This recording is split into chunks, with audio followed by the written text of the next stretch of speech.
오늘은 마땅히 행할 것이라는 제목으로 함께 말씀을 나눠보려고 합니다. 이 말씀을 통하여 우리가 진실로 마땅히 행할 것이 무엇인지를 바로 알고 바르게 걷는 참된 인생이 되기를 소원하고 축복합니다. 계속해서 말씀을 드리지만 사사기서 17장부터 21장까지는 사사기 결론에 해당하는 부분입니다. 그래서 17장, 18장은 미가 집에 있는 신상을 모티브로 해서 이스라엘 사사시대 당시에 이스라엘의 종교적인 타락을 보도하고 있습니다. 그리고 19장, 20장, 21장은 한 레위인의 첩의 문제를 가지고 이스라엘의 도덕적인 타락상에 대해서 지적하는 말씀입니다. 오늘 본문은 이 종교적인 타락상, 미가 집에 있는 신상으로 인한 종교적인 타락상을 보여주는 이야기 가운데 단 지파의 이동과 관련한 말씀입니다. 지난주에 살펴본 대로 단 지파는 이미 여호수아로부터 받았던 땅이 있어요. 단 지파는 제비 뽑아서 자기 지파에 주어진 부여된 땅이 있어요. 그런데 그 땅을 제대로 차지하지 못합니다. 그 땅을 제대로 차지하지 못하고 아모리 족속들에게 쫓겨서 저 좁은 산골로 쫓겨 올라가요. 그러니까 그곳이 부족하고 마땅히 기거하기도 어렵고 나중에는 이 블레셋에 의한 압제도 당합니다. 그러니까 소라와 에스다올 사이 단에서 누가 나요? 삼손이 태어나죠. 그러니까 블레셋의 지배도 받아요. 그래서 그곳에서 기거하지 못하고 평안하고 안전한 정착할 만한 땅을 찾아서 가는 겁니다. 그래서 자기 지파에서 용맹스러운 5사람을 정탐하도록 보내죠. 그들이 가다가 에브라임 산지 미가의 집에서 레위 청년도 만나고 그 집에 있는 신상도 미가가 만들어 놨다는 사실을 다 알아요. 그리고 그 제사장에게 물어서 우리의 길이 어떠하냐? 너희의 길을 여호와께서 평안하게 하실 거다 라고 가서 보고 정탐하고 돌아간 땅이 어디냐면 라이스라는 땅입니다. 라이스. 그리고 나서 돌아가서 그곳으로 이제 우리가 좋은 땅을 봤다. 그곳으로 이주하자라고 제안을 합니다. 라이스를 정탐하고 우리가 그곳이 좋다. 그곳으로 우리 지파가 가서 살자라고 제안한 이유가 뭐냐면 그 땅이 보기에 되게 평안하고 좋았기 때문입니다. 자, 지난주에 함께 살펴봤는데요. 사사기 18장 7절 말씀입니다. 함께 한번 읽어보시겠습니다. 18장 7절입니다. 시작. 이에 5사람이 떠나 라이스에 이르러 거기 있는 백성을 본즉 염려 없이 거주하며 시돈 사람들이 사는 것처럼 평온하며 안전하니 그 땅에는 부족한 것이 없으며 부를 누리며 시돈 사람들과 거리가 멀고 어떤 사람과도 상종하지 아니함이라. 그러니까 그 땅이 좋으니까 우리 거기 가서 살자라고 하는 거예요. 거기 있는 땅이 어때요? 백성을 본즉 염려가 없이 거주하고 자신들은 늘 외세에 시달리면서 아모리 족속에게도 쫓겨가고 블레셋 사람들에게도 압제를 당하고 늘 그런 염려 가운데 살았는데 그곳 백성들을 보니까 염려가 없는 거예요. 누가 괴롭히지도 않아요. 그곳 사람들은 시돈 사람들이 사는 것처럼 평온하고 안전하고 더구나 그 땅에는 부족한 게 없어 보여요. 아주 풍요롭고 부를 누리고 시돈 사람과 거리가 멀어서 간섭하는 사람도 없어요. 그러니까 지금 자신들의 모습과는 너무나도 대조적이죠. 우리는 다른 사람들에게 쫓겨다니고 압제당하고 먹을 것도 없고 너무 힘겨운 삶을 살아가고 있는데 괴롭히는 사람도 없지, 평온하지, 안전하지, 부유하지, 뭐 하나 부족한 게 없는 것 같아요. 그래서 그 땅으로 가자라고 하는 겁니다. 무조건 그 땅으로 가야만 할 이유가 생긴 거예요. 마음이 아예 굳어져 버렸어요. 정탐을 하고 와서는 아무것도 그 땅으로 가고자 하는 그들의 마음을 막을 수 없어요. 하나님이 주신 땅, 하나님께서 여호수아를 통하여 제비 뽑아서 그들에게 그 지파에게 분배해 주신 땅, 의미가 없어져요. 어떤 이들은 하나님이 주신 땅인데 이 땅을 두고 우리가 가는 게 옳으냐. 힘겨워도 이 땅에서 살아야지. 이게 하나님 우리에게 주신 땅인데 라고 반대하는 이들이 있었을 것 같아요. 그런데도 불구하고 그들은 아니다. 하나님이 주신 땅이다. 하나님이 너희에게 주셨다. 우리에게 주셨다. 라고 정당성을 포장하기도 합니다. 자, 사사기 18장 18장 10절입니다. 18장 10절 말씀. 너희가 가면 평화로운 백성을 만날 것이요 그 땅은 넓고 그곳에는 세상에 있는 것이 하나도 부족함이 없느니라. 누가 주셨어요? 하나님이 그 땅을 너희 손에 넘겨주셨느니라 하는지라. 하나님께서 그 땅을 손에 너희에게 주셨어요? 안 주셨어요? 그런 말씀 하신 적이 없어요.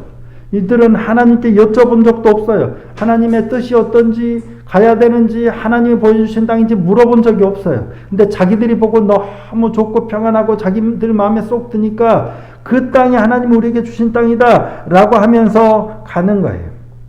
어쩌면 그들 스스로는 진짜 그렇게 믿었을지도 모르겠어요. 그 땅을 보자마자 이 땅이 하나님 우리에게 주신 땅이다 라고 하면서 그곳으로 갔을 것 같아요. 근데 하나님은 그 땅을 주신 적이 없어요. 자신들이 보고 자신들이 좋아서 선택한 땅일 뿐입니다. 이는 그들이 소라와 에스다올을 떠나서 라이스로 가는 중에 진을 쳤던 곳이 어디예요? 기럇 여아림이라는 곳이에요. 이 기럇 여아림을 거치고 그 다음에 거쳤던 데가 어디예요? 에브라임 산지 미가의 집을 거치고 거기로 가요. 라이스로 가요. 라이스까지 그들이 보고 옮기고자 했던 단까지 라이스까지 가는 길에 그들이 들른 곳 두 군데를 성경이 기록하고 있는데 하나가 어디냐면 기럇 여아림, 하나가 에브라임 산지 미가의 집, 그리고 나서 그 땅으로 갑니다. 기럇 여아림을 왜 기록했을까? 기럇 여아림이라는 이름은 그 지명의 이름이 뭐냐면 이 숲들의 성읍이라는 거예요. 숲들의 성읍. 한마디로 숲이 많은 성읍이에요. 숲이 우거진 산악지대에 위치해 있는 성읍이란 얘기예요. 소라와 에스다올을 떠나서 그곳에 갔어요. 자, 지도를 한번 봐볼까요? 잘 안 보이시죠? 그래서 제가 색깔로 칠해놨는데 왼쪽 아래에 파란색으로 되어 있는 데가 별 2개 보이죠? 파란색 안에 별 2개가 소라와 에스다올이에요. 거기서 떠나서 연두색으로, 이것도 잘 안 보여요. 연두색으로 이렇게 표시해 놓은 데가 어디냐면 기럇 여아림이에요. 그 아래가 유다 땅이고요. 기럇 여아림에서 조금 더 올라가면 빨갛게 동그라미 된 데가 미가의 집, 에브라임 산지 미가의 집이고, 라이스는 어디냐면 저 위에, 맨 위에 빨간색으로 동그라미 친 데가 라이스예요. 그리고 그 위에 이렇게 빨간색으로 해놨죠. 거기가 뭐냐면 헐몬산이에요. 헤르몬산. 소라와 에스다올에서 산지를 따라서 이 쭉 이어진 게 사실은 강이거든요. 사해가, 이 갈릴리 바다가 있고 요단강을 거쳐서 밑에가 사해예요. 이 산지를 따라서 쭉 올라가야만 라이스가 있는 거예요. 저기까지 가는 거예요. 소라와 에스다올을 떠나서 어디? 기럇 여아림은 산지에 있어요. 그 산지에 머물다가 떠나서 미가의 집에 이르렀다가 저기까지 가는 겁니다. 기럇 여아림, 숲풀이 많은 산지에 있는 지형, 거기로 갔는데 거기도 자기들이 사는 지역이에요. 풍요롭지 않아요. 살만하지 않아요. 그곳에 진영을 쌓았는데 그곳을 뭐라고 이름했어요? 오늘 본문을 보면 마하네 단이라고 이름합니다. 기럇 여아림에 진을 치고 그곳을 마하네 단이라고 합니다. 마하네가 진영, 진지 그런 뜻이에요. 그러니까 군대가 주둔하는 진지를 의미하는 진영이에요. 단의 진영이다 라는 의미예요. 마하나임 하면, 마하나임은 야곱이 바단 아람에서 집으로 돌아올 때 여호와의 군대를 보았죠. 그게 마하나임이에요. 아임은 쌍수예요. 오른손 왼손 쌍으로 있잖아요. 눈이 쌍으로 있잖아요. 이게 아임이에요. 마하나임은 쌍으로 된 거예요. 군대 진지가 2개 쌍으로 있었던 거예요. 마하네는 군대 진지가 하나 있는 거예요. 단의 진지. 이게 그러니까 군대의 진영을 뜻하는 거예요. 단이 그곳에 진을 쳤음에도 불구하고 그곳은 살 곳이 못 돼요. 그래서 어디로 가는 거예요? 저기 라이스까지 가는 거예요. 라이스는 저기 라이스까지 가서 이름을 저곳을 라이스를 단이라고 이름을 바꿔요. 그리고 헐몬산에서 내려오는 그 물이 쭉 흘러서 어디로 흘러가요? 갈릴리로 가고 요단강이 돼서 사해까지 흘러가요. 그래서 단으로부터 흘러내리다라는 히브리어가 뭐냐면 요르단이에요. 요단. 단이 저기에 기거하면서부터 이제 단으로부터 흘러내리다는 강의 이름이 생긴 거예요. 요르단 지역이죠. 요단. 이 이름이 생긴 겁니다. 그러니까 그곳 이름을 자신들의 이름을 따라서 단이라 명명한 거예요. 그만큼 단의 이동은 그들에게 있어서 굉장히 중요한 역할을 했죠. 하지만 단은 그 후로 이스라엘 역사에서 점점점 사라져서 이름이 나오지를 않습니다. 언젠가부터 사라져버립니다. 왜? 하나님께서 주신 땅이 아니에요. 힘겹고 어려운 땅이지만 하나님이 주신 땅이 아니라 자기들이 좋아서 자기들이 찾아서 그냥 가서 좋아 보이는 땅으로 가서 단이라고 이름 지었지만 결국에는 하나님과 상관없이 그들의 마음대로 움직였기 때문에 점점 역사에서 사라져버리게 된 겁니다. 이 과정에서 그들이 보인 치명적인 문제가 뭐였냐면 기럇 여아림 다음에 간 어디예요? 미가의 집에서의 신상을 처리하는 문제입니다. 종교적인 타락이죠. 사사기가 기록하고 있는 대표적인 케이스가 미가의 집에서 보여진 단지파의 종교적인 타락이, 미가의 종교적인 타락이 단지파까지 영향을 미친 거예요. 다 종교적으로 타락해 있는 겁니다. 소라와 에스다오를 떠나서 이 기럇 여아림을 거쳐서 그들이 에브라임 산지 미가의 집에 이르렀어요. 그곳에 이르자 전에 정탐할 때 들렀던 다섯 사람이 그곳에 누가 있고 그곳에 뭐가 있는지 알죠. 그래서 자기 동족들에게 말합니다. 단지파에게 형제들에게 말합니다. 이 집에 뭐가 있는지를 아느냐. 너희가 마땅히 행할 걸 행하라 라고 얘기합니다. 자, 오늘 본문 14절 말씀입니다. 14절 말씀 함께 한번 보겠습니다. 시작. 전에 라이스 땅을 정탐하러 갔던 다섯 사람이 그 형제들에게 말하여 이르되 이 집에 에봇과 드라빔과 새긴 신상과 부엄하던 신상이 있는 줄을 너희가 아느냐. 그런즉 이제 너희는 마땅히 행할 것을 생각하라 하고 이 집에 에봇과 드라빔과 부엄하던 신상과 새긴 신상이 있는 줄 아느냐. 마땅히 행할 것을 생각하라 라고 해요. 마땅히 행할 것을 생각하라는 말은 뭐예요? 당신들이 행할 일이 무엇인지를 알라예요. 뭐 해야 될지 알지? 뭐 해야 해요? 그것을 취하라는 말이에요. 그것은 지금 당장 가서 그것 가지고 가자라는 의미입니다. 마땅히 행할 것을 생각하라는 것은 이 집에 그것이 있으니까 지금 그거 가지고 가자라고 단지파 형제들에게 지금 권하고 있는 거예요. 주장하고 있는 겁니다. 변질된 신앙이죠. 미가가 그랬던 것처럼 이 신상을 세우면 여호와께 은을 거룩히 드리노라. 여호와를 위하여 마치 에봇과 드라밈과 신상들을 만드는 것처럼 하지만 변질돼서 이거 타락해서 하나님이 싫어하신다는 것조차도 인식하지 못하는 거예요. 지금 단지파는 마땅히 행할 것이라고, 이게 하나님의 뜻대로 하나님을 섬기는 일이라고, 하나님을 신앙하는 일이라고 마땅히 행할 것이라고 생각하지만 사실은 하나님의 명령에 위배되는 거예요. 하지만 그들은 그게 마땅하다라고 생각하는 거예요. 그게 당연하다라고 생각하는, 그게 옳다라고 생각하는 거예요. 왜?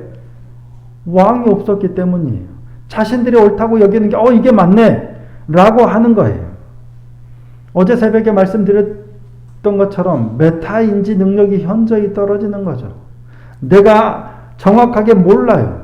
하지만 모르는데도 내가 알고 있다 착각하고 있는 거예요.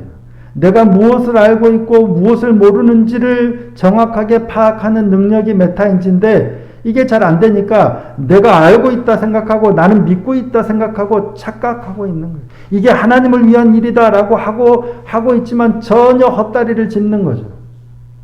지금 이스라엘 백성들이 그러한 모습 가운데 있는 거예요. 미가도 그랬을 뿐만 아니라 지금 단지파도 그럴 뿐만 아니라 거의 대부분의 이스라엘 백성들이 이 시대에 지금 이러고 있다는 거예요. 종교적으로 타락해 버렸어요. 혼합주의가 만연하고요. 그러면서도 착각하는 게 우리는 하나님을 신실하게 믿고 있고 하나님의 택하신 거룩한 민족이고 이렇게 착각하고 있는 거예요. 오늘날 우리 교회의 모습도 별로 다르지 않을 것 같아요. 수많은 사람들이 교회의 변질과 타락을 이야기하면서 당시보다 더 타락했으면 타락했지, 종교개혁 이전보다 중세시대보다 더 더러워지고 타락했지 라고 말들은 하는데 우리 교회가 내가 그랬다는 목사님들이나 교회는 별로 없는 것 같아요. 저를 돌아봐도 그래요. 우리는 메타인지 능력이 현저히 떨어져 있어요. 나는 아니겠죠. 지갑하려고 돈까지 받아와 놓고는 주여 나는 아니죠 하고 있는 게 우리예요. 무엇이 문제인지도 제대로 분별하는 능력이 없어요. 이게 우리의 연약함이에요. 목사고 성경을 뭐 좀 알고 공부도 좀 했고 뭐 소용없습니다. 내가 좀 목회를 몇 년 했고 성경을 몇 번 읽고 설교를 뭐 몇 번 아무 소용없어요. 그래봤자 우리는 내 죄를 제대로 볼 수 있는 눈이 없어요. 메타인지 능력이 현저히 떨어져요. 그래서 날마다 죽자 사자 말씀 앞에 서야 하는 거예요. 안 그러면 내가 이미 수십 년 동안 신앙생활하고 말씀 읽어왔고 설교 들어왔고 설교해왔고 그 신앙으로 있으면 되지 굳이 새로이 계속 말씀을 볼 필요가 뭐가 있겠습니까? 우리는 그게 안 되는 거예요. 그래서 오늘 또, 그래서 내일 또 되면 또 말씀 앞에 서서 내가 어제까지 또 어떻게 살았는지를 또 보는 거예요. 말씀이 없을 때 나타나는 전형적인 현상이 이거예요. 나는 괜찮겠지. 내가 신앙생활 잘하고 있겠지. 내 믿음은 괜찮겠지. 라고 하는 착각이에요. 그래서 열심과 열정을 가지고 신앙생활 하는 사람들은 착각하기 더 쉬워요. 내가 이만큼 열심히 교회를 위하여 헌신적으로 일하니까 내가 믿음이 괜찮겠지라고 착각하는 거예요. 열정과 열심이 있을지는 모르지만 도리어 그릇된 형태로 나타나요. 하나님을 알지 못하면, 말씀이 없으면, 왕이 없으면 열정과 열심으로 인해 자신의 믿음이 좋다 착각하는 거예요. 그런 모습이 단지파 사람들에게 그대로 나타납니다. 5사람이 미가의 집에 이르러서 레위 청년에게 문안합니다. 레 샬롬, 평강, 평안하냐, 별 문제 없지 라고 인사하고 뭐예요? 집에 들어가서 신상과 드라빔과 이것들을 들고 나오고 나머지 600명은 문 앞에 레위 청년 제사장하고 서 있는 거예요. 레위 청년이 그 5사람이 들고 나오니까 뭐라고 해요? 너희가 지금 무엇을 하느냐?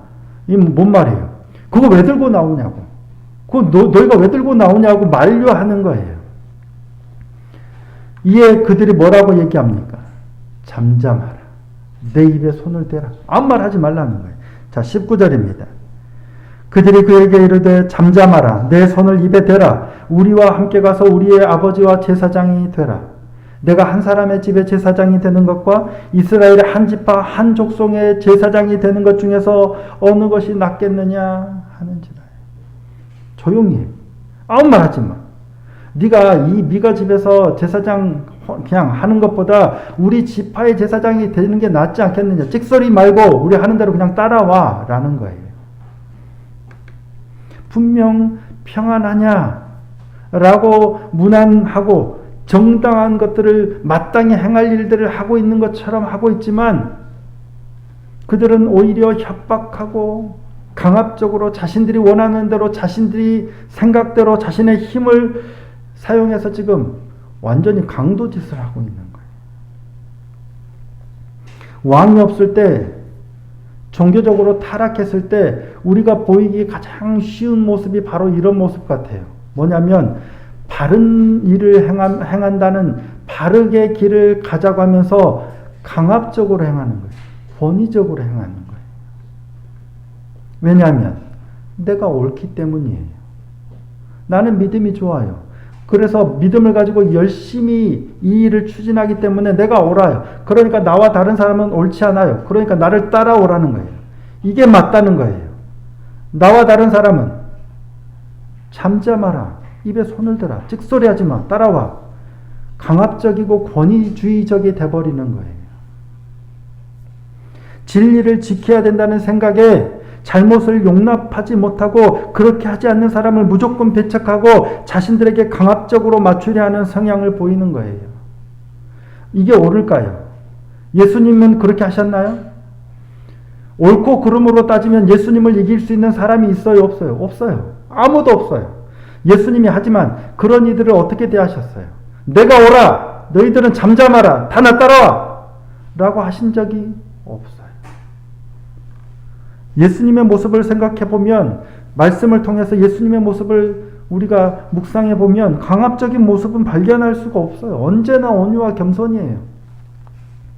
그런 예수님의 성품은 관대함과 사랑으로 표현돼요. 그래서 늘 누구와 함께 하냐면 세리와 창기와 죄인들과 함께 해요. 만약에 내가 아니었다면 그들이 너희가 어떻게 그런 짓을 하느냐, 너희가 그래서 강압적으로 멀리했거나 따라오라고 했겠죠. 하지만 주님은 그렇게 하지 않으셨어요. 바리새인들과 서기관들은 그들과 함께 교제하는 예수님을 향하여 비난하고 책망하고 그걸 트집 잡아서 고소하려고 하고, 그렇다고 물론 세리와 창기가 옳다는 게 아니에요. 그들처럼 해도 된다는 건 당연히 아니죠. 죄를 지어도 상관없다, 이건 아닙니다. 당연히 죄를 지어서는 안 되고 바른 길을 걸어야 돼요. 하지만 그런 이들을 대할 때 우리의 모습이 어떠한가 하는 거예요. 내가 옳다, 이게 진리다, 내가 맞다 라는 취지하에 다른 사람들을 권위적으로 대하고 있는가 강압적으로 대하고 있는가 하는 거예요.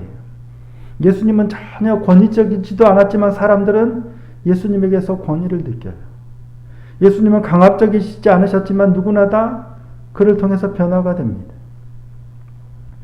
마땅히 행할 것의 기준은 내 생각이 아니라 하나님의 말씀이고 성경을 통해 보여주신 예수님의 행함인 줄 믿습니다. 주님이 보여주신 모습과 주님이 걸어가신 발자취가 우리가 따라가야 할 길이에요. 옳다 여겼을 때 우리가 취해야 할 걸음인 줄로 믿습니다.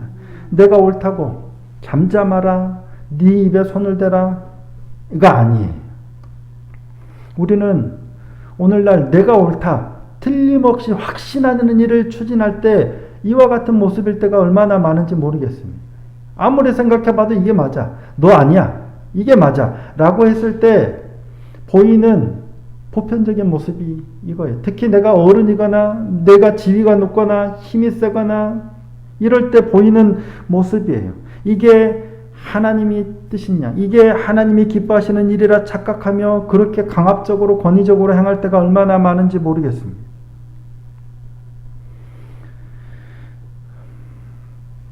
조금 힘들다 해서 주어진 자리를 하나님이 주신 곳을 떠나면서도 하나님께 묻지도 않고 그 과정 중에서 좋아 보이는 어떤 것들을 취하면서도 그것이 하나님께서 주신 것이다 라고 스스로 안위하면서 남의 것을 빼앗고 다른 사람을 억압하고 강제할 때가 얼마나 많은지 모르겠습니다.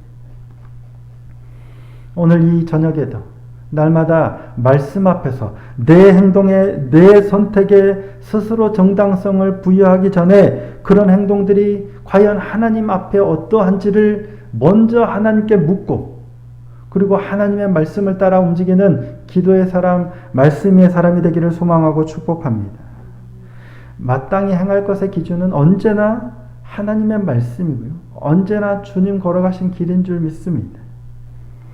그 사실을 기억함으로 오늘도 하나님의 뜻이 이 땅 가운데 이루어지는 축복의 통로가 우리가 되기를 소원하고 축복합니다. 날마다 내가 옳다 여겨질 때, 내가 확신하다 여겨질 때, 내가 열정적으로 어떤 일이 품어졌을 때 더 하나님께 물어보고 하나님의 뜻이 이게 마땅히 행할 일인지, 이게 마땅히 행할 것인지, 아니면 내가 원하는, 내가 추진하는 일인지 먼저 하나님께 묻고, 그 길을 감에 있어서도 강압적이거나 권위적인 게 아니라 하나님의 뜻을 따라서 더욱더 온유와 겸손으로 주님을 닮아가는 참된 믿음의 삶이 저와 여러분의 삶이 되기를 소원하고 축복합니다. 그러므로 구원의 역사가, 하나님의 나라가 이 땅 가운데 세워지고 선포되고 흘러가는, 확장되어지는 놀라운 축복의 통로가 되는 우리의 삶이 될 수 있기를 예수님의 이름으로 축복합니다.